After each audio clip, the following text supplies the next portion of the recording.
देखो, आपने सुना होगा ना भक्ति मार्ग में कि बजरंगबली ने समुद्र लांघा, सागर पार हुए। बजरंगबली ही पार हुए, बाकी कोई नहीं हुआ। तो अगर बजरंगबली के स्वरूप को हम ज्ञान से समझते हैं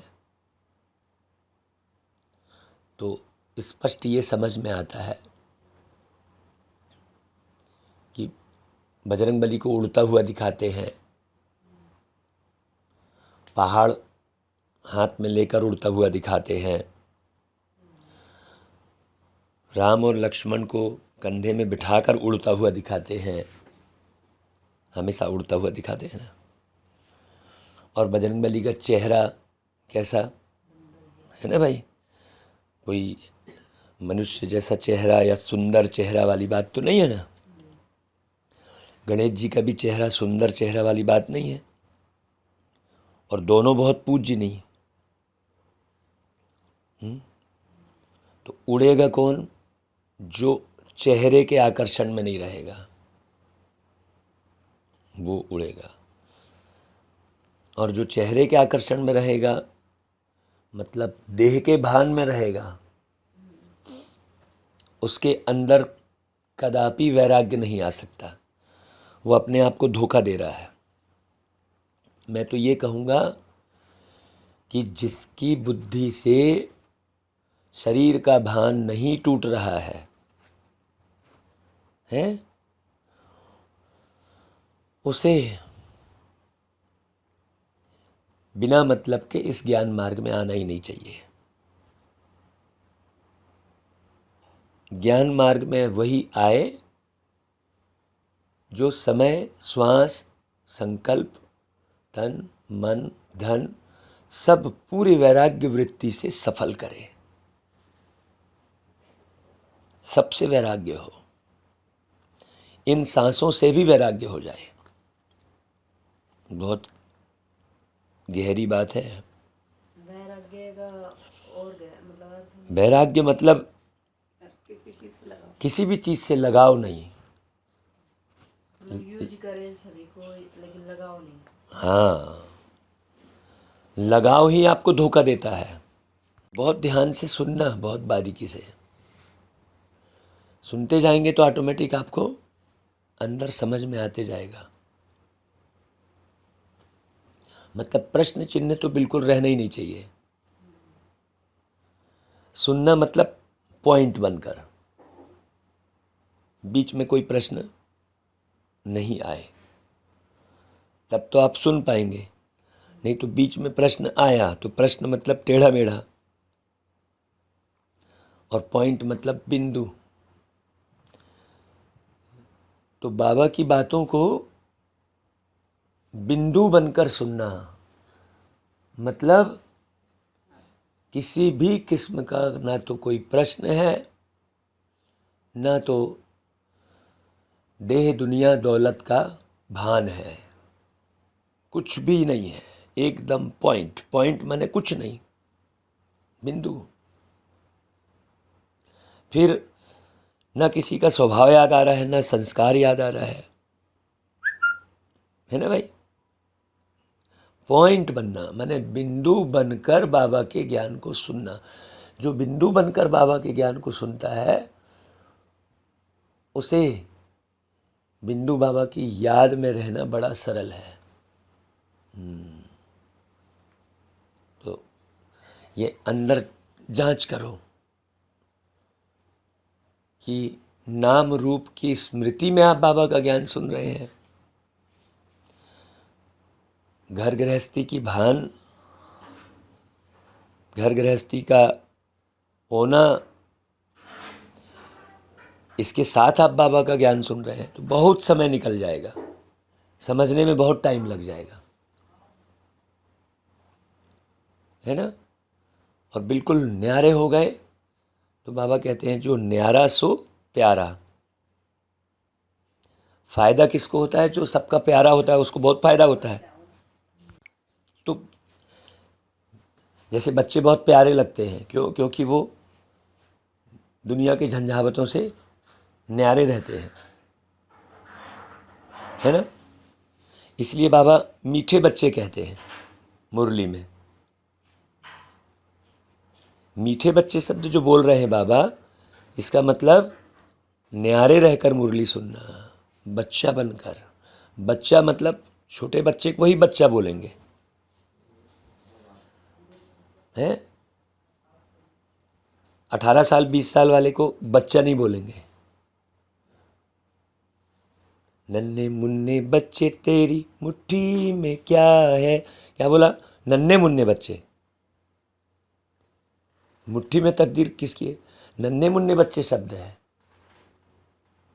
मुट्ठी में है तकदीर हमारी, हमने किस्मत को वश में किया है। तो हमने किस मत को वश में किया है, मतलब कौन सी मत को हमने अपने वश में किया है? आसुरी मत को या दैवी मत को? दैवी मत को, श्री मत को। किस मत को हमने अपने वश में किया है? हाँ, तकदीर शब्द अलग बोला और किस्मत शब्द अलग बोला, तो अर्थ अलग अलग हो गए ना। लेकिन कोई इतने गहरे से सुनता समझता कहाँ है, बस गाना सुन लिए। तो आज बाबा की अव्यक्त वाणी है, 14 मई 2023 की। ये वाणी बाबा ने 5 दिसंबर 1994 को चलाई। तो यदि आप 94 में ज्ञान में नहीं आए हैं तो भी आपको मिल रही है बात। तो ये सोचने की ज़रूरत ही नहीं कि अरे हम बहुत पहले आ जाते। बाबा कहते हैं वर्तमान समय की आवश्यकता को समझो। वर्तमान समय, वर्तमान समय की आवश्यकता क्या है? क्योंकि सब उलझे फंसे हैं वर्तमान समय में। मैंने थोड़ा बहुत नहीं फंसे हैं, टू मच फंसे हैं। पहले के लोग इतने ज़्यादा फंसे नहीं रहते थे। मैंने कुछ हद तक उनके अंदर वैराग्य वृत्ति रहती थी, लेकिन अभी तो सब टू मच फंसे हैं। और फंसे रहने के कारण स्वार्थी हो गए हैं, केवल अपना देखेंगे बस। अपना चेहरा, अपना शरीर, अपना परिवार, अपने रिश्ते नाते के अलावा दूसरा उनको कुछ दिखाई नहीं दे रहा है। अपने भाई बंधु, सोचो, जबकि बेहद के वैराग्य वृत्ति का वायुमंडल अभी बनाना है। वर्तमान समय की ये आवश्यकता है। वैराग्य, पूरी तरह से वैराग्य में रहना, वैराग्य वृत्ति, वृत्ति शब्द कहा बाबा ने, है ना। जब वैराग्य वृत्ति रहेगी तो स्वतः सेवा होगी। लोगों को आपको देखकर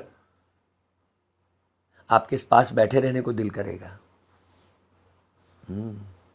आप चुप भी हो जाएंगे तो भी बैठे रहेंगे वो। ऐसा नहीं कि जब तक आप बोलेंगे तब बैठे रहेंगे। आप बिल्कुल साइलेंट में चले गए, बाबा को याद करने लग गए, तो भी बैठे रहेंगे। तो आज स्नेह के सागर बाप अपने स्नेह में समाये हुए स्नेही बच्चों को देख रहे हैं। अब सोचो भगवान की नज़र किस पर पड़ती है? कौन से बच्चों पे? जो स्नेह में समाये हैं। किनके? बाबा के। बाबा कैसा है? अति सूक्ष्म बिंदु रूप है। यह ईश्वरी स्नेह सिवाय आप बच्चों के किसी को भी प्राप्त नहीं होता। कोई प्राप्त कर ही नहीं पाता। स्नेह तो सब लुटा रहे हैं, स्नेह तो सब पे लुटा रहे हैं बाबा। ऐसा नहीं है कि स्नेह नहीं लुटा रहे, लेकिन प्राप्त तो कौन करता है? जो बाबा के समान अशरीरी बनता है और जो देह में ही उलझा है, अपने नाक नक्शे में ही फंसा है। तो आप बच्चों के सिवाय किसी को भी प्राप्त नहीं होता। आप सभी को ये विशेष प्राप्ति है, भगवान का प्यार मिला है। प्राप्ति सभी बच्चों को है, लेकिन पहली स्टेज है प्राप्ति होना, और आगे की स्टेज है प्राप्ति के अनुभव में खो जाना। सारी दुनिया में अनुभव होता है कि हाँ, वो कहते हैं कृष्ण जी आ गए थे, इस रूप में आ गए, मेरी मदद कर गए, ये हो गए, अनुभव सब करते हैं। लेकिन उस अनुभव में खोना नहीं, दुनिया का ही चिंतन है, अपने देह का ही चिंतन है। नहीं, देह की समस्या, दुनिया की समस्या, धन की समस्या, ये सब समस्या नहीं है वास्तव में। ये थोड़ी समस्या है। मुख्य समस्या तो है आत्मा में जो विकार है, उस तरफ ध्यान नहीं जा रहा है। ये तो भैया धन कमा के धन की पूर्ति कर लिए, धन कितने के लिए आवश्यकता पड़ेगी। लेकिन विकार कैसे छूटे जो आत्मा में समाये हुए हैं, वो समस्या किसी को दिखाई नहीं दे रही है। अपने अंदर के कुवृत्ति, स्वभाव, कुछ भी सोच लिए, ना समझी, अपनी बुद्धि का ख्याल ही नहीं है किसी को। बाबा वही कह रहा है, खो जाना। पहली बात, प्राप्ति के नशे से सभी कहते हो कि हमें बाप का प्यार मिला। लाइन सुनना बहुत अच्छे से, सभी कहते हैं बाप का प्यार मिला। बाप मिला अर्थात प्यार मिला। देखो कल वही बात बोल रहे थे कि सबका मालिक एक कौन? प्रेम। प्रेम ही सबका मालिक है। और वो प्रेम कौन देता है? वो शिव बाबा देते हैं। तो आज देखो मुरली में वही पॉइंट है कि बाप मिला अर्थात प्यार मिला। बाप मिला अर्थात प्यार मिला। देखो बाबा की मुरली वही चल रही है, सभी के मुख से यही निकलता है, मेरा बाबा। तो पहली स्टेज में प्राप्ति तो सभी को है, लेकिन अनुभूति में सदा खोए रहे, इसमें नंबरवार है। हाँ, नहीं तो बार बार वस्तु के भान में आ जाते हैं, व्यक्ति के भान में आ जाते हैं। बाबा के प्यार में निरंतर खोए रहो तो कुछ दिखेगा ही नहीं। देखो बाबा के प्यार में निरंतर खोए रहोगे तो सब प्यारे लगेंगे, सब। वो केवल नन्हा बच्चा बस प्यारा नहीं लगेगा। क्यों? क्योंकि तुम्हें सब बच्चे ही दिखाई देंगे, क्योंकि आत्मा तो नन्ही है ना। नन्हे मुन्ने बच्चे मतलब आत्मा, आत्मा तो नन्ही है ना भाई। कितनी गहरी बात है, सोचो।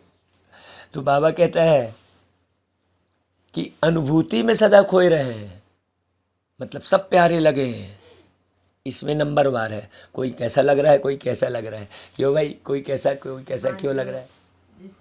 केवल ज्ञान ही ज्ञान सुन रहे हैं ऐसा नहीं, प्रत्येक व्यक्ति अपने परिवार का लगे। कोई आत्मा विषय विकार में डूबी हुई है तो हमें नफरत किससे करनी है? विषय विकार से करनी है, उस आत्मा से थोड़ी करनी है।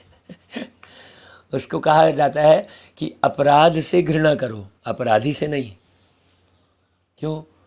क्योंकि अपराधी आत्मा तो आत्मा है ना भाई। वो बेचारी आत्मज्ञान नहीं होने के कारण अपराधी बन गई है। तो वही मेरा बाबा जो निकलता है, मुख से यही निकलता मेरा बाबा। तो पहली स्टेज तो है, लेकिन अनुभूति सदा होती रहे। जो परमात्मा प्यार में खोए हुए रहते हैं उनको इस प्यार से कोई हटा ही नहीं सकता। हाँ, वो बाबा को छोड़ ही नहीं सकता फिर, चाहे उसकी कोई इज्जत करे चाहे ना करे। वो तो अपने प्यार में डूबा है बाबा के। उसको कहाँ मान सम्मान वाली बात ध्यान रहेगी? ध्यान ही नहीं रहेगी कि मेरा मान सम्मान हुआ, कि मेरे को माला पहनाई कि नहीं पहनाई, कि ये वो, कुछ ध्यान नहीं रहेगा उसको। तो केवल बाबा और बाबा, बस बाबा और बाबा, इसके सिवाय कुछ ध्यान ही नहीं रहेगा। है? सोचो, सदा अनुभूति में रहना। बाबा कहते हैं परमात्मा प्यार में खोई हुई आत्मा की झलक और फलक, अनुभूति की किरणें इतनी शक्तिशाली होती है जो कोई भी समीप आना तो दूर, लेकिन आंख उठाकर भी नहीं देख सकता आपको। सोचो कितनी गहरी बात बोल रहे बाबा। मतलब कोई आंख उठाकर नहीं देख सकता आपको, कि आपको कोई परेशान करे, क्या पति, क्या बच्चे, क्या बाहर वाला, कोई परेशान नहीं कर सकता आपको। जब बाबा के प्यार में डूबे रहेंगे तो कोई परेशान नहीं कर सकता। हम बड़े फलक के साथ कहते हैं, अच्छा तुम क्यों घबरा रहे हो भाई, तुम बैठो यहाँ आराम से, तुमको कोई कुछ नहीं करेगा। हमने ज़िंदगी में ऐसे कितने अनुभव किए हैं। नहीं तो लोग भय खाते हैं, अरे ऐसा हो गया, ये हो गया, अब मैं कहाँ जाऊँ, फिर इधर भागे उधर भागे। तुम कितना भागोगे, कहाँ भागोगे? संसार छोड़ के भी चले जाओगे तो भी आत्मा पीछा करती है। इसलिए मतलब नहीं है, परमात्म प्यार में खोए रहो, इतनी शक्ति महसूस होगी। ऐसी अनुभूति सदा रहे तो कभी भी किसी भी प्रकार की मेहनत नहीं होगी। अभी जो मुरली चल रही है उस पॉइंट को आत्मसात करना, ये 5 प्रश्न से बच जाना, क्यों, कैसे, कब, कहाँ, ये सब हटा दो बिल्कुल। जो बाबा कह रहे हैं उसको आत्मसात करना। अभी योग लगाते लगाते युद्ध करनी पड़ती है, बैठते योग में है लेकिन अनुभूति में खोए हुए नहीं होने के कारण कभी योग और कभी युद्ध दोनों चलते रहते हैं। मैं बाप का हूँ, ये बार बार स्मृति में लाना पड़ता है। अरे बेटे को कभी ये सोचना पड़ेगा क्या कि मैं अपने पिताजी का बेटा हूँ? सोचना पड़ेगा क्या कि मैं अपनी माँ का बेटा हूँ? ऐसा सोचना पड़ेगा क्या? है ना भाई? सोचो, कभी युद्ध नहीं होता। विस्मृति है तब तो स्मृति में लाते हो ना। तो हाँ ना, हाँ ना, अरे ये क्या है? स्मृति विस्मृति, ये युद्ध लवलीन अनुभूति करने नहीं देती है। गहरे से समझना, ध्यान से सुनना, बिल्कुल मौन होकर, माने मुख में भी वाणी ना आए और अंदर भी कुछ प्रश्न ना आए, ऐसे खोते जाना मुरली सुनते सुनते। वर्तमान समय बच्चों को जो युद्ध व मेहनत करनी पड़ती है वो व्यर्थ और समर्थ की युद्ध ज़्यादा चलती है। कोई कोई बच्चों में व्यर्थ देखने के संस्कार नेचुरल नेचर हो गई है, माने देखेंगे ही व्यर्थ। वो नेचर बिल्कुल बदल दो, व्यर्थ को देखना ही नहीं है। हरे नहीं तो किसी से युद्ध हो जाएगी। अब हमको कई बार आके बताते हैं, भाई जी वो भाई ना वो ठीक नहीं है। अच्छा, तुम्हारी नज़र में ठीक नहीं है, हम तो भैया उसको आत्मा ही देख रहे हैं। हमको सावधान होने की ज़रूरत ही नहीं है, किसी भी आत्मा से हमको सावधान होने की ज़रूरत नहीं है। जो आत्मा बुलेट प्रूफ कपड़े पहन ली है उसको गोली से सावधान होने की ज़रूरत पड़ेगी क्या? वो तो गोलियां बरसती रहेगी, वो गोलियों के बीच से गुजरता रहेगा। वो परवाह करेगा गोली की? क्यों? उसे पता है कि कोई भी गोली अंदर जा ही नहीं सकती, क्योंकि मैं बुलेट प्रूफ वस्त्र पहना हूँ। तो अपनी स्थिति को बेस्ट बनाना है, ना कि इसको देखा उसको देखा। देखो कितनी गहरी बात है, यही है योग। अभी अच्छे से समझना। कहते हैं ना बाबा को कैसे याद करें, योग कैसे करें, ये योग है, अच्छे से समझना इसको। व्यर्थ देखने की नेचुरल जो नेचर है ना वो परेशान करती है। कोई में सुनने की नेचर है, व्यर्थ बोल नहीं रहे हैं, अच्छा तुरंत कान रुकेंगे। हाँ, ऐसा है क्या? कोई में वर्णन करने की है, हम आपको बताते हैं भाई वो ऐसा भाई है ना, ऐसा तंग किया वैसा किया। क्या मतलब? तंग किया भूल जाओ, जो हो गया उसको गया भेज दो, कहते हैं ना भाई। कोई में अगर सुनने की है, कोई में वर्णन करने की है, और कोई में सोचने की ऐसी नेचुरल नेचर हो गई है। वो सोचते ही रहेगा कि आखिर ये कब बदलेगा। अब वो यही सोचेगा, वो अपना निर्माण नहीं करेगा। तो उसमें तो आपका अपने निर्माण का समय तो गया ना भाई। क्या तुम बन गए हो क्या? जब तुम बने नहीं हो, तुम कितने % बने हो? ये बाबा की मुरली बहुत गहरी होती है, संडे की मुरली। तुम बन गए हो तो तुम दूसरे को देखो, और काहे के लिए देखो? उसके कल्याण अर्थ देखो। लेकिन जब तुम खुद ही नहीं बने हो तो दूसरे को देख के तो तुम अपना घाटा कर रहे हो। बाबा अगर कोई इशारा भी देते हैं तो माया की समझदारी होने के कारण अपने को बहुत समझदार समझते हैं। या तो माया के समझदार बन जाते या अलबेलापन आ जाता। अब ये तो चलता ही है, अब इतनी इतनी सी बात को कौन सोचे, ऐसा बोलेगा व्यक्ति। जब हम बारीक बारीक बात बताते हैं मान लो, तो कहेंगे अरे बाप रे, इतना कौन सोचेगा भैया, रहने दो भैया, ऐसा करेगा वो थक जाएगा ज्ञान से। जो पुरुषार्थ सही नहीं करेगा ना, वो ज्ञान से थक जाएगा, उठ के भग जाएगा वो। इसलिए जब बाबा की मुरली आप सुनोगे ना, कंटिन्यू कान में सुनते चले जाओगे ना, तो अंदर बैठी जो दूसरी सोल भी है ना, वो थक जाएगी, भग जाएगी वो। सबसे बढ़िया उपाय है, बुरी आत्माओं से बचने का उपाय है बाबा की मुरली। क्योंकि बैठी आपके शरीर में है यदि, तो वो बाबा का ज्ञान सुन सुन के वो बोर हो जाएगी, वो बोले भैया हमारे बस की बात नहीं, वो छोड़ के भाग जाएगी आपको। ये हमारे अपनी ज़िंदगी का प्रैक्टिकल अनुभव है। हमने बहुत सारे अदृश्य आत्माओं से मुक्ति पाई है केवल बाबा की मुरली के द्वारा। और बहुत सारी परेशानियां अदृश्य आत्माओं की वजह से होती है। हमारी बुद्धि काम नहीं कर रही है तो अदृश्य आत्मा, और ब्राह्मण परिवार में, ब्राह्मणों के में तो विशेष रूप से रहेंगी। क्योंकि वो पवित्र मार्ग में चल रहे हैं, वो सतयुग की प्राप्ति कर रहे हैं।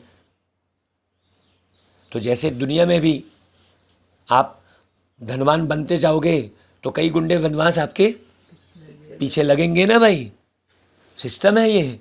तो तुम आत्मा उन्नति को पा रही हो तो आत्माएं आपको सावधान रहना है, आपको बाबा का साथ हमेशा रखना है। डर के बाबा का साथ, बाबा मेरे को बचा लो, नहीं, डर काहे का भाई। वो डर के बाबा की याद नेचुरल याद नहीं कहलाएगी। बहुत अच्छी रीति समझना भाई। तो बाबा कहते हैं कि होती माया की समझदारी है, लेकिन समझेंगे मेरे जैसा ज्ञानी, मेरे जैसा योगी, मेरे जैसा सेवाधारी कोई है ही नहीं। क्योंकि उस समय माया की छाया मन और बुद्धि को ऐसे वशीभूत कर देती है जो यथार्थ निर्णय कर नहीं सकते। हाँ, वो कहेंगे वाह मैं तो इंचार्ज हूँ, ये मेरी बात नहीं सुन रहे हैं। देखो वहाँ में मेरी बात आ गई ना, बाबा की बात वाली बात नहीं रह गई। बहुत गहरी बात, बाबा को समझना। तो वो माया की छाया के वशीभूत होते, इसलिए यथार्थ निर्णय नहीं ले पाते। मायावी योगी व मायावी ज्ञानी समझदार ईश्वर समझ से किनारा करा देती है ना भाई। ईश्वर की समझ से, ईश्वरी समझ से किनारा करा देती है। माया की समझदारी भी कम नहीं है। माया से योग लगाने वाले भी अचल अटल योगी हैं, इसलिए फर्क नहीं समझते। बहुत गहरी मुरली है। अब हम इसकी जितनी गहराई हम समझाते जाएंगे ना, तो मैं समझता हूँ कि ये मुरली 2-3 घंटा लग जाएगा। इसलिए खुद से समझने का प्रयास करना भाई, सुनना बार बार। तो फर्क नहीं समझने के कारण उस समय के बोल का नशा भी सभी जानते हो ना भाई, कितना बढ़िया होता है। इसलिए बाप दादा सदा बच्चों को कहते हैं कि प्राप्तियों की अनुभूतियों के सागर में समाये रहो। सागर में समाना अर्थात सागर के समान बेहद की प्राप्ति स्वरूप बन कर्म में आना। हाँ, जैसे सागर कितना शांत दिखाई देता है, सबसे भरा हुआ है वो, और नदियाँ कैसे उछलती रहती हैं, एकदम शांत। और सागर के तले तो गहरे में तो और शांति है। बाप दादा ने चारों ओर के बच्चों का चार्ट चेक किया तो क्या देखा? देखो बाबा चेकिंग भी कर रहे हैं ना, तो क्या देखा समय के समीपता के प्रमाण वर्तमान के वायुमंडल में बेहद का वैराग्य प्रत्यक्ष रूप में होना आवश्यक है। आप ऐसे अपने आप को भुलवारो नहीं, यहाँ मेरे को तो बढ़िया हो गया, मैं तो ये नहीं करती, फलाना तो ये करता है, वो सब माया विवार है, ये समझ लेना भाई। जैसे ही फलाना ठिकाना आया मतलब आप माया के वशीभूत हो। एक सेकंड के लिए भी आपको दूसरे की कमी कमजोरी दिखाई दी मतलब आप माया के वशीभूत हो। नहीं, अपने में रहो, अपने में रहोगे, बाबा की याद में रहोगे, ज्ञानी तू आत्मा रहोगे, सहज सब जगह से निकलते चले जाओगे। जैसे एक व्यक्ति अपनी शक्तिशाली स्थिति में है तो वो स्पीड से भाग के कहीं भी अपने आप को बचा लेगा, लेकिन वो इधर उधर देखेगा तो गए, उसके ऊपर घर गिर गया। वैसे ही है, बाबा कहते हैं बेहद का वैराग्य वर्णन भी करते हो, पॉइंट्स बहुत निकालते हो, भाषण भी बहुत अच्छे करते हो, सभी के पास पॉइंट है ना भाई। पॉइंट्स वर्णन करना व सोचना, इसमें तो मेजॉरिटी पास है। इन छोटी छोटी कुमारियों को भी भाषण तैयार करके देंगे तो कर लेंगी। भाषण करना कोई बड़ी बात थोड़ी है, लेकिन अनुभव में टिकना। कोई कह रहे थे ना भाई कि सुन तो खूब रहे हो, चलो अभी अनुभव भी तो करो बैठ के, कि कितने समय हम शांति में बैठ सकते हैं, कितने समय हम ऊपर परमधाम में टिके रह सकते हैं। ये कहा ना भाई है, तो भाषण तो एक बच्चा भी कर लेगा सुन के। अब वो बच्चे ने भी लिख लिया ना, लिख तो लिया ना, बहुत बढ़िया है, लेकिन क्या उसमें टिका है? क्या वो नहीं टिका है। टिका किस में है? वो मोबाइल के गेम में, तो उसमें नहीं टिका। लिख तो लिया बढ़िया, लेकिन टिकने की बात है। टिके रहना यथार्थ वैराग्य वृत्ति का सहज अर्थ है। अभी सुनना, वैराग्य वृत्ति का अर्थ पूछ रहे थे ना, उसका डिटेल करो। पूछ रहे, हमने कहा ना सुनते जाएंगे तो आते जाएगा। सुनना बहुत अच्छे से।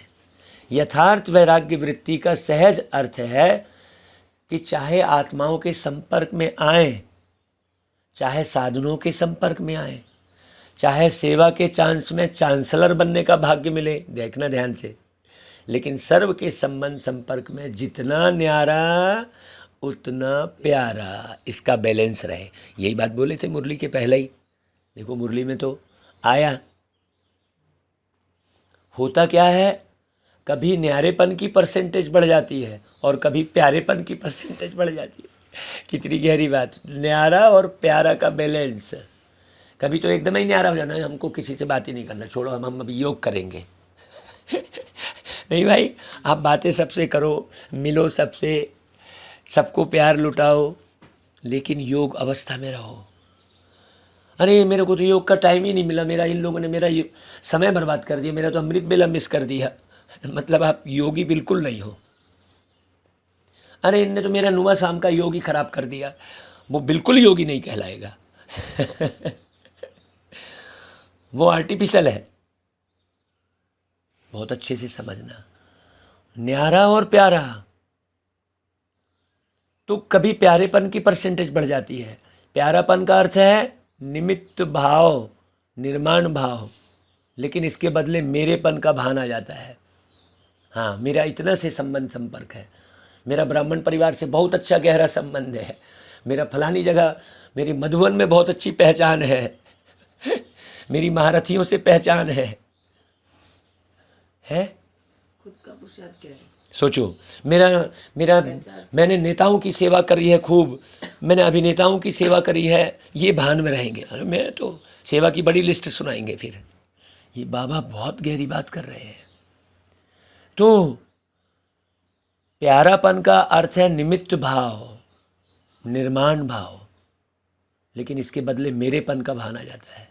ये मेरा ही काम है, मेरा ही स्थान है, ये मेरा सेंटर है, मुझे ही सर्व साधन भाग्य अनुसार मिले हुए हैं, उसको तो कुछ नहीं मिला है। सारे साधन जो है ऐसे ही थोड़ी मिल गए, इतने सारे जिज्ञासु ऐसे ही थोड़ी हो गए हमारे। मतलब बाबा नहीं मिला आपको, आपको भीड़ मिल गई। ऐसे भीड़ तो सबके पास इकट्ठी हो जाती है। एक भजन गाने वाले के पास भी भीड़ इकट्ठी हो जाएगी, फिल्मी गाने गाने वाले के पास भी भीड़ इकट्ठी हो जाएगी, है ना भाई। ऐसे ढेर सहयोगी बन जाएंगे। भक्ति मार्ग में भी ढेर सहयोगी होते हैं। कोई कुछ दान करने को तैयार हो जाएगा, कोई कुछ। ऐसे काम तो चलते ही रहते हैं दुनिया में, लेकिन भगवान थोड़ी है। भंडारा कितने लोग करते रहते हैं, सारी व्यवस्था हो जाती है, तो क्या भगवान करा रहा है वहाँ? नहीं, वो उसी भ्रम में रहते हैं कि भगवान सब करा दे रहा है। समझना है बहुत अच्छे से। अगर आप भगवान के बने हो तो आपके अंदर से विषय विकार एक रत्ती मात्र भी नहीं होगा। दृष्टि जरा भी नहीं रुकेगी कहीं, कान कहीं नहीं रुकेंगे। आप परेशान कभी होंगे ही नहीं, होंगे ही नहीं। यदि बाबा से कनेक्शन है तो आपका वस्तु व्यक्ति का संग्रहण दिखाई नहीं देगा। आपकी प्रजा ऑटोमेटिक बनती चली जाएगी, लेकिन आपको प्रजा का भान नहीं रहेगा। आप राजयोग सीख रहे हो। मेरे कार्यक्रम में इतनी भीड़ आई, वो इसलिए आपने देखा होगा 5 भी आए, 1 भी नहीं आया, तो हम तो शुरू अपने बाबा का। सामने कोई है नहीं है, उससे क्या लेना देना है। मैं बाबा का, बाबा मेरा। बहुत अच्छे से समझना। व्यवस्था करनी है, लेकिन व्यवस्था के जाल में फंसना नहीं है। व्यवस्था करनी है भाई, लेकिन व्यवस्था के जाल में नहीं फंसना है। बाबा कहते हैं कि इतनी मेहनत से मैंने ये साधन, स्थान, सेवा साथी है बनाए हैं, ये मेरा है। क्या मेरी मेहनत की कोई वैल्यू नहीं है? ये निमित्त भाव और मेरेपन के भाव में अंतर है या एक ही है? पूछ रहे बाबा। ऐसा आप सोच रहे तो, है ना भाई। ये मेरापन रॉयल रूप से बढ़ गया है चारों तरफ। इसलिए बड़ी गहरी बात समझने की है। कोई मुझे मान दे रहा है, सम्मान दे रहा है, नहीं दे रहा है, उससे क्या मतलब है। मैं तो बाबा का हो गया। अभी मैं यहाँ के सम्मान का भूखा थोड़ी हूँ, है ना भाई। किसी की नज़र मुझ पर पड़ रही है, नहीं पड़ रही, कोई मेरे को प्यार से देख रहा है कि नहीं देख रहा, उससे क्या लेना देना है? किसी की नज़र मुझ पर पड़े ना पड़े, प्रभु की नज़र का हुआ है असर। गाए थे ना भाई। सोचो, हमने किसी की नज़र की परवाह ही नहीं की। बहुत गहरी बात है भाई। बाबा मिल गया हमको। ये मेरेपन की रॉयल भाषा, रॉयल संकल्प, बाप से रूह रिहान में भी बाप दादा बहुत सुनते हैं। बहुत प्यार से बाप को या निमित्त आत्माओं को मनाने या मनवाने आते हैं कि बाबा मेरी फलानी महारथी से थोड़ी बात करवा दो। कई ऐसे मिलते हैं, कहेंगे ये दादी का जो आप देख रहे हो ना, ये शक्ति स्तंभ, और ये क्या एक हृदय मोहिनी दादी का जो स्तंभ बना है, उसका क्या नाम रखा है, वो अलग है। बोले ये मैंने बनवाया है, ये मैं डिज़ाइन किया हूँ। ऐसा बोलते हैं, सुनते हैं हम, सुने हमने। अच्छा बाबा, मैंने भरे तालाब में घोंघा प्यासा कहते हैं ना, भरे तालाब में घोंघा प्यासा। घोंघा प्यासा क्यों रहता है? क्योंकि वो आवरण ओढ़े रहता है, घोंघा। ऐसे ही बाबा बहुत बारीकी बात बता रहे हैं। बाबा आप ही इसमें मेरे को मदद करना। आप क्या समझते हो कि ये मेरा काम नहीं है, मेरी जिम्मेदारी नहीं है, मेरा अधिकार मेरे को ही तो मिलना चाहिए ना बाबा। तो बाप को भी ज्ञान देने के लिए बहुत होशियारी करते हैं। बाप दादा मुस्कुराते रहते हैं। अच्छा, निमित्त हैं, जो मिला जैसा मिला, जहाँ बिठाएंगे, जो खिलाएंगे, जो कराएंगे वही करेंगे। ये पहला सभी का वायदा है कि नहीं भाई? है ना वायदा? ये वायदा है या सिर्फ खाने पीने के लिए है? सोचो बाबा कितनी गहरी बात बोल रहे हैं। मेरेपन के भाव का वैराग्य ही बेहद का वैराग्य है। नए नए प्रकार के मेरेपन को इमर्ज है करना।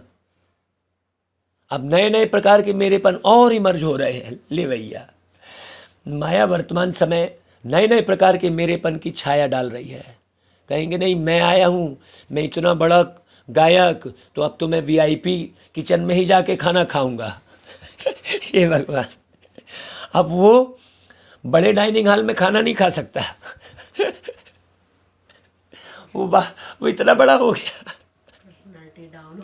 उसकी हमको हंसी आती है, ऐसा उसको बड़ा संकोच लगेगा डाइनिंग हॉल में खाने में। अरे बाबा, बोले बताओ कहाँ कहाँ लुके छिपे हैं, सोचो। बाबा के पास है ही नहीं वो बच्चे, वो भटक ही रहे हैं पूरे समय। बाबा कहते हैं खाने पीने के लिए वायदा है क्या? मेरेपन के भाव का वैराग्य ही बेहद का वैराग्य है। हाँ, नहीं मुझे टेस्टी खाना नहीं मिला इसलिए वहां से उधर भाग गया। अरे भाई, तुम टेस्ट क्यों खोज रहे हो?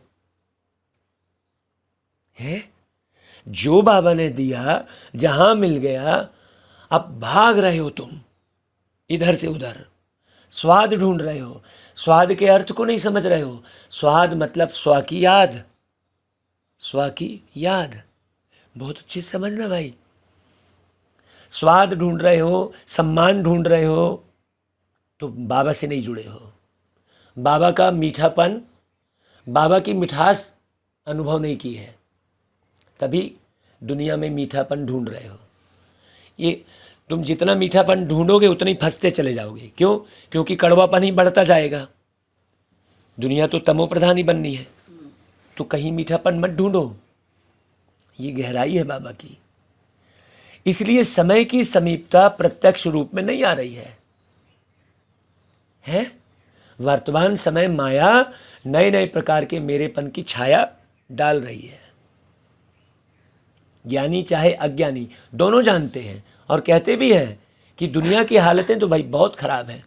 ये दुनिया कहाँ तक चलेगी, कैसे चलेगी? लेकिन फिर भी दुनिया चल तो रही है ना। सोचो, समय की समीपता का फाउंडेशन है बेहद की वैराग्य वृत्ति। तब आप सतयुग ला पाएंगे, नहीं तो बस आएगा आएगा ही कहते रहेंगे, डेटा ही बताते रहेंगे। तो एक एक बच्चे को वो पुरुषार्थ करना पड़े ना, क्योंकि अकेले ब्रह्मा बाबा तो नहीं उतर जाएंगे। क्या करेंगे अकेले उतर के?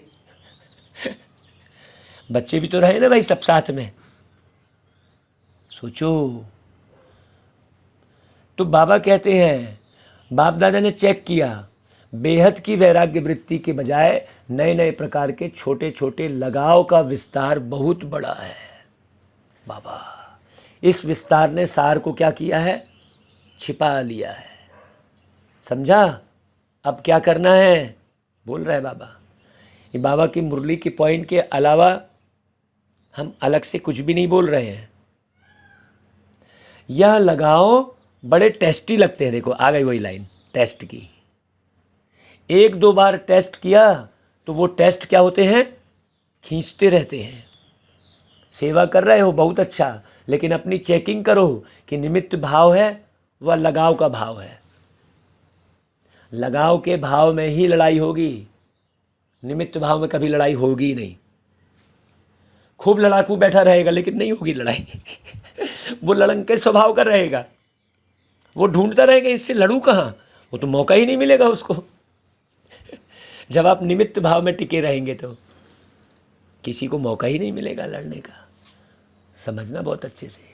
बाबा बाबा के बदले मेरा मेरा तो नहीं आ जाता, मानना है तेरा और बन जाता है मेरा।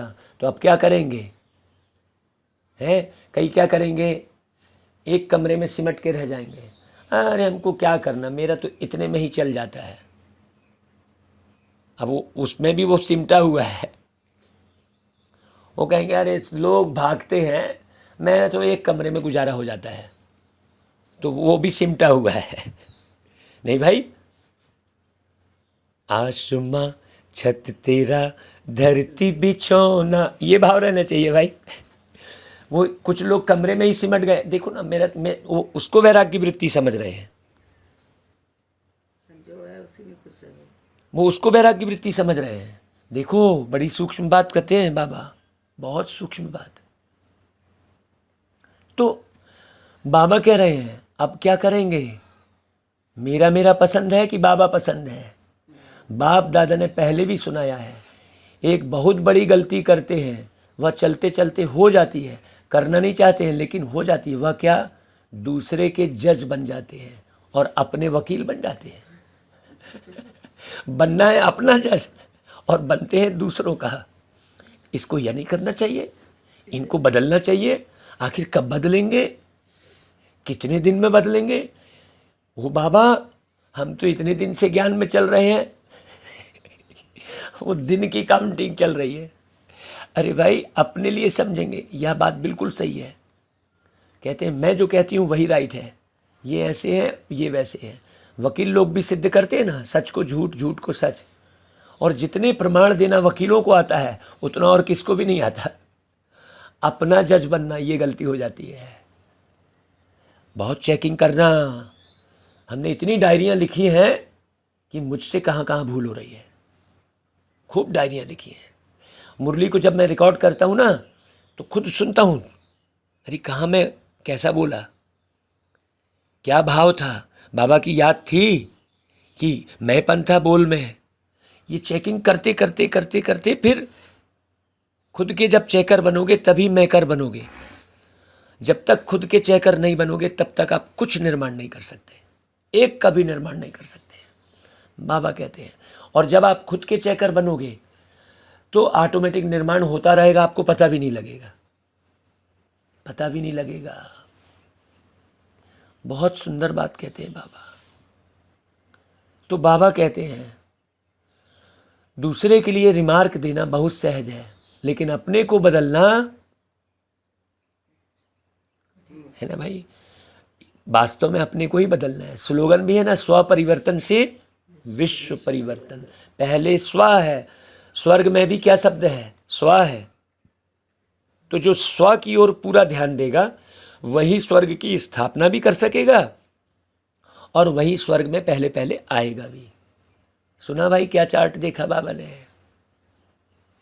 बाप दादा भी माया की चाल को देख मुस्कुराते रहते हैं। माया कितनी चतुर है, मास्टर सर्वशक्तिमान आत्माओं को भी अपना बना लेती है।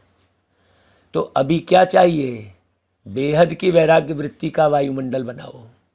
हाँ, जैसे सेवा का वायुमंडल बनाते हो ना, प्रोग्राम बनाते हो, सिर्फ दिमाग तक ये वृत्ति नहीं रहे, दिल तक पहुँचे। क्या कहा था भाई कल, लड़ाई दिल से दिल की नहीं होती है, दो दिमाग लड़ते हैं। इसलिए क्या कहा था कि भाई तर्क कोई करेगा तो अपन नहीं स्पष्ट कर सकते हैं कुछ भी, क्योंकि तर्क से ज्ञान छुप जाता है, तर्क हमेशा कुतर्क में बदल जाता है। इसलिए हम नहीं सुना सकते भैया आप अच्छे हो, आप वहाँ सरेंडर हो जाओ, चुपचाप बाबा के पास चले जाओ, लेकिन कहीं भी बहस न करो। हाँ, फिर वहाँ कह दो भैया बाबा जाने, बाबा का काम जाने। तो इसलिए बाबा कह रहा है सबके दिमाग में तो ये होना चाहिए, करना चाहिए, लेकिन दिल में ये लहर उत्पन्न हो जाए कि अभी इसी की आवश्यकता है।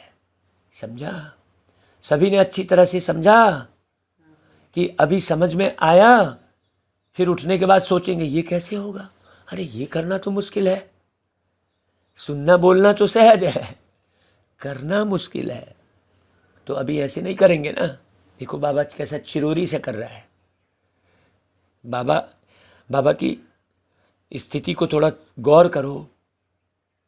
स्नेह से आप भी पहुंच गए और बाप दादा भी पहुंच गए हैं।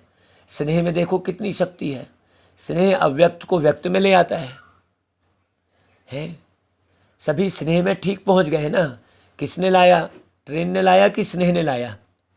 सोचो है भाई। जहाँ स्नेह है वहाँ मेहनत नहीं लगती है ना भाई। जहाँ पर स्नेह है वहाँ पर मेहनत जो है, मेहनत नहीं लगती, मुश्किल नहीं लगता। फिर ये 3 पैर के बजाय 2 पैर पृथ्वी भी मिले तो क्या लगता है? सतयुग के पलंग से भी श्रेष्ठ है। सब आराम से रहे हुए हैं कि भाई मजबूरी से क्या करें, रहना ही है, भीड़ है, ऐसे एक बात तो नहीं है ना भाई। अब भीड़ है तो मुझे रहना ही पड़ेगा, है काम चलाना पड़ेगा, चलो अब यहीं दरी बिछा के सोते हैं, ऐसा तो नहीं ना। नहीं, वो दरी बिछा के सोते समय भी आपको आनंद आ रहा है। भक्ति मार्ग में तो सिर्फ पाँव रखने के लिए इतनी मेहनत करते हैं। आपको तो सोने के लिए 3 पैर नहीं 2 पैर तो मिलता ही है ना भाई। आपने तो मांगा था कि चरणों में जगह दे दो, लेकिन बाप ने चरणों की बजाय पटरानी बना दिया। फिर भी मधुवन का आंगन है ना, चाहे कहाँ भी सोते हो, लेकिन है तो मधुवन के आंगन में। इतना बाप के समीप आने का अधिकार मिलेगा, ये तो स्वप्न में भी नहीं था। तो सब खुश हो ना भाई, 2 पैर की बजाय 1 पैर मिले तो भी राजी रहेंगे, सोने की जगह भी ना मिले। सोचो क्यों? क्योंकि भाई आत्मा को जगह कितनी चाहिए बैठे बैठे सोएंगे। कईयों को तो बैठने में नींद अच्छी आती है। कितना बाबा ने इशारा दिया सोचेंगे तो नींद नहीं आएगी। योग में बैठना और सोना शुरू। 5 दिन अखंड तपस्या करनी पड़े तो सब तैयार हो, खाना भी नहीं मिले तो चलेगा। देखो बाबा कैसी बातें कर रहे हैं कि समझते हो ये होना नहीं है। जो चीज़ वहाँ नहीं खाते वो और ही मधुबन में मिलती है, लेकिन एवर रेडी रहना चाहिए। मधुबन में तो दे रहा है बाबा, लेकिन बहुत लोग बस उसी खाने के जाल में फंसे हैं। वहाँ खाना अच्छा मिल रहा है, वहाँ खाना मिले तो बहुत अच्छा, ना मिले तो बहुत अच्छा, ऐसी स्थिति। ना मिले तो बाबा कह रहा है बहुत बहुत अच्छा, क्योंकि सबको अमृत बेले दिल खुश मिठाई तो मिलती ही है ना भाई। लेकिन जिसने अमृत बेले वैसा मिलन मनाया होगा वो सारा दिन इस रूप में बिताएगा और सारा दिन खुशी की खुराक भी मिलती है तो चल सकता है ना भाई। तब बाबा कहते हैं अच्छा देखते हैं, ये भी ट्रायल करेंगे। बाबा ने 14 साल भट्टी में जब बिठाया था तो वहाँ भी बच्चों के बीच में ट्रायल किया था। पूरी गरीबी आ गई थी, खाने के लिए 2 अनाज भी नहीं था। ये सब बाबा ने ट्रायल किया था, तो उसमें कितने भाग गए थे। तो बाबा को समझ में आ गया था कि हाँ कौन आगे यज्ञ को चलाएगा। तो डोडा खाने का अवसर आया था। तो बाबा अभी कह रहा है करेंगे ट्रायल आगे जाकर, जब कुछ नहीं मिलेगा। अच्छा भाई, चारों ओर के सर्वश्रेष्ठ भाग्यवान आत्माओं को, सदा सर्व प्राप्तियों के अनुभूतियों में समाये हुए श्रेष्ठ आत्माओं को, सदा परखने की, निर्णय करने की शक्ति को तीव्र बनाने वाले समीप आत्माओं को, सदा सेवा में समर्थ बनाने के निमित्त आत्माओं को, सदा न्यारा और प्यारा दोनों का बैलेंस रखने वाली ब्लेसिंग के पात्र आत्माओं को बाप दादा का याद प्यार और नमस्ते। फिर टीचर्स के साथ भाई, जैसे टीचर्स का टाइटल है तो जैसा टाइटल है वैसे विशेष बेहद के वैराग्य वृत्ति का वायुमंडल बनाने में टाइट रहना, हल्के नहीं होना, क्योंकि निमित्त टीचर्स का वायुमंडल अनेकों तक पहुंचता है।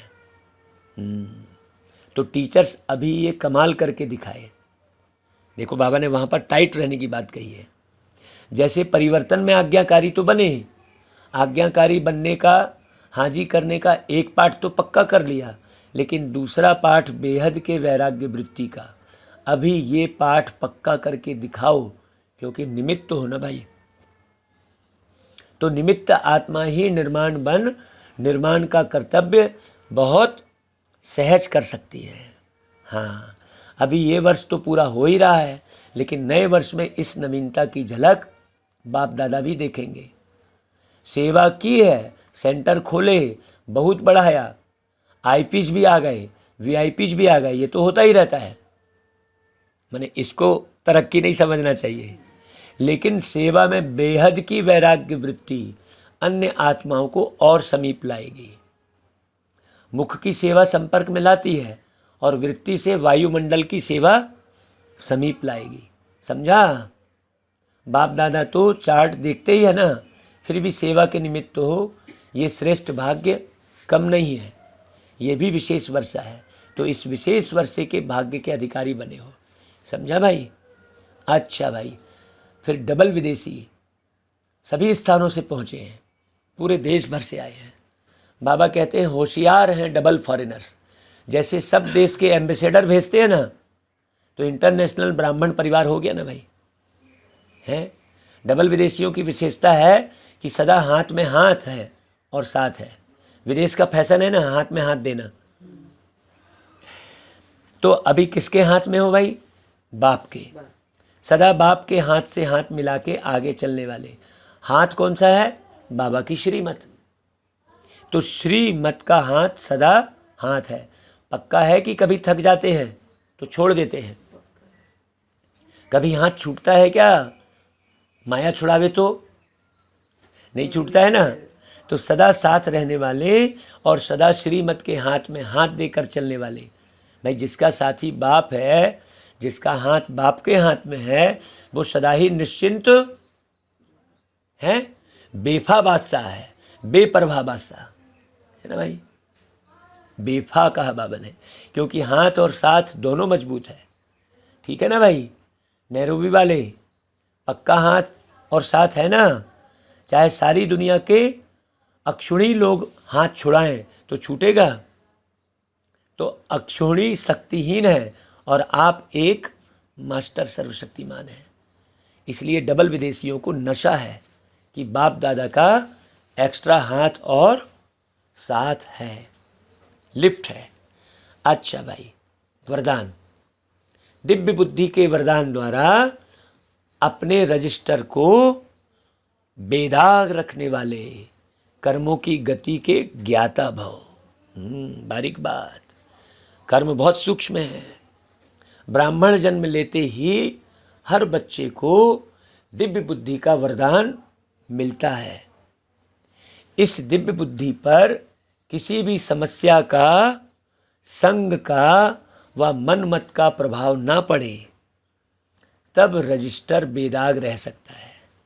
लेकिन यदि समय पर दिव्य बुद्धि काम नहीं करती तो रजिस्टर में दाग लग जाता है। इसलिए कहा जाता है कर्मों की लीला अति गुही है। दुनिया वाले तो हर कदम में कर्मों को कूटते हैं, अरे मेरे कर्म ही खराब थे, ऐसा बोलेंगे। लेकिन आप कर्मों की गति के ज्ञाता बच्चे कभी कर्म कूट नहीं सकते।